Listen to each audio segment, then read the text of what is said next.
This is Agent 001 with AutoSpies.com, live here in Marbella, Spain, with the new 2008 BMW M3. And I'm just going to give you an outside tour of the car, do a quick walk around so you can take a look. Very aggressive for the 2008 model. Only 20% of the parts on this car, like windows, headlights, are carryover from the BMW 3 Series Coupe. So the car is virtually totally changed for this M car. And you can see with the exhaust pipes and the aerodynamic kits that it really has an aggressive, much more masculine look than the regular coupe. The coupe has a little more femininity to me. Take a look at the lower air dams and the different wheels on the car. It's a very, very seductive looking design. I love the side air vent on here that says M3. Very, very attractive, very simple. I like it better than on the M5.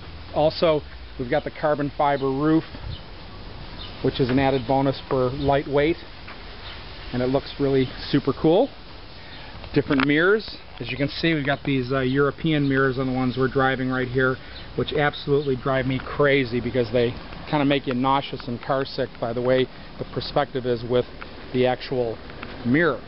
So this is the 2008 BMW M3. Welcome to the Power Dome.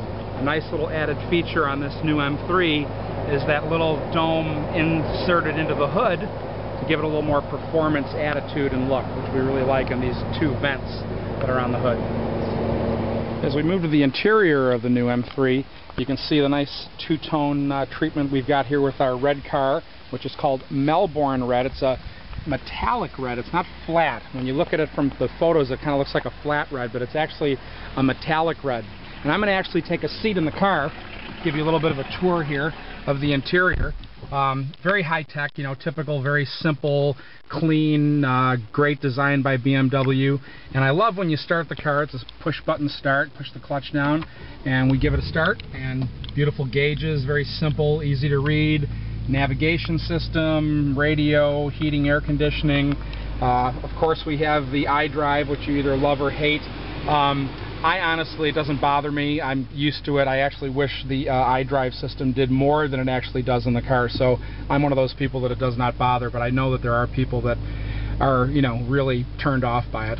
But obviously, when you look at Hondas, Acuras, a lot of the other cars being designed today, they all have some type of an iDrive type device.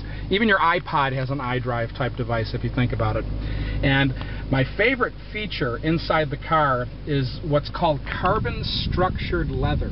It looks like carbon fiber, but as you can see as I move across it, there's stitching, and it's basically leather made to look like carbon fiber. I like the technique that it achieves. I think it's very classy, very subdued and understated, but very expensive looking in my opinion. I really like it a lot. And I love two-tone interiors, and the main reason is I love the, you know, black carpets, the black walls on the doors, so that, you know what I mean, when your feet don't get it dirty, it's great, it's easier to keep clean. But then you have the nice light colored seats for when it gets hot outside, and you know, you don't have to have your air conditioner blasting for the first 20 minutes when you're driving. Obviously the back seat, not the biggest seat in the world, but it's okay. You'll notice something on the European car. Don't get alarmed here, all you US drivers. There are no cup holders on it, but I'm told that the US version, when it hits the States, will have cup holders integrated into it. Also on the European version we see there's no Alcantara headliner like on the M5. I really like that, and I hope that does come to the US version.